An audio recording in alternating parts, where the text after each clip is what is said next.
देखिए, अब समय आ गया है।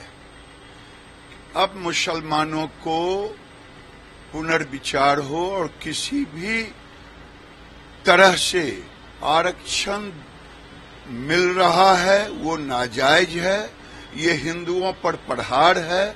लालू यादव जैसे लोग जो मुस्लिम परस्त हो गए हैं, कांग्रेस जैसे लोग जो मुस्लिम परस्त हो गए हैं, अब समय आ गया है कि सनातनी हिंदू पिछड़े वर्ग का हो या अगड़े वर्ग का हो, अगर एकजुट होकर के मुस्लिम आरक्षण का विरोध नहीं किए तो आने वाले दिन में ये भारत को पाकिस्तान बना देंगे। And unfortunately, it's being eroded by the BJP with their Hindi, Hindutva, Hindustan kind of politics. Now, the fact of the matter, very simply on this, is that we want to see everyone included in the narrative of Indian progress. Inclusive India is also our motto.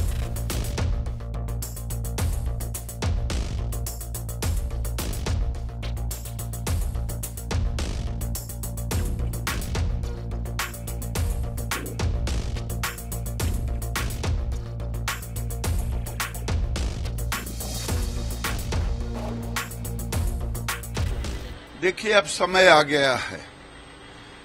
अब मुसलमानों को पुनर्विचार हो और किसी भी तरह से आरक्षण मिल रहा है वो नाजायज है, ये हिंदुओं पर प्रहार है। लालू यादव जैसे लोग जो मुस्लिम परस्त हो गए हैं, कांग्रेस जैसे लोग जो मुस्लिम परस्त हो गए हैं, अब समय आ गया है कि सनातनी हिंदू पिछड़े वर्ग का हो या अगड़े वर्ग का हो, अगर एकजुट होकर के मुस्लिम आरक्षण का विरोध नहीं किए तो आने वाले दिन में ये भारत को पाकिस्तान बना देंगे। मुस्लिम वाले मैटर तो कांग्रेस खेल चुके गिरिराज सिंह जी, क्या लगता है कहीं न कहीं दबे जवान से सहयोग है? अरे भाई, कांग्रेस, अखिलेश और लालू यादव ये सबके सब अब तो कुछ दिन में देखेंगे कि लालू यादव तजिया में रंग बिरंगा टोपी लगा करके ज्यादा घूमेंगे, वो हिंदू के धर्म में नहीं घूमेंगे, क्योंकि वो जानते हैं कि यादवों का वोट उनको लगता है जैसे उनका मलकियत हो और मुसलमान मिलेगा, इसके बाद हमारी राजनीति चकाचक, बेटा फटाफट। Yeah, in fact, the sad thing is that India becoming Pakistan is the result of the BJP actually mirroring the logic of partition.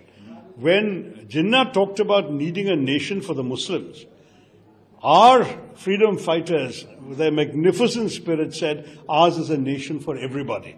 We will not accept the logic on the basis of which our nation has been partitioned, that religion is the determinant of nationhood. And for Indians and for Indian citizenship, in the great constitution that Dr. Ambedkar has gifted us, it is very clear, whatever your religion, your caste, your language, your region, your state, it doesn't matter. If you're a citizen of India, you have the same rights as everybody. That's the India we're fighting to defend. And unfortunately, it's being eroded by the BJP with their Hindi, Hindutva, Hindustan kind of politics.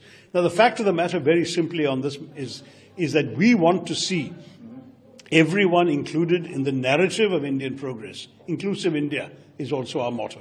It's simply not fair, it seems to me, for a minister of the government, as Mr. Giriraj Singh still is until the 4th of June, to say things about India becoming Pakistan when the one thing that we stand for in the India Alliance is the opposite of the logic that the BJP is pursuing, which mirrors the logic of Pakistan.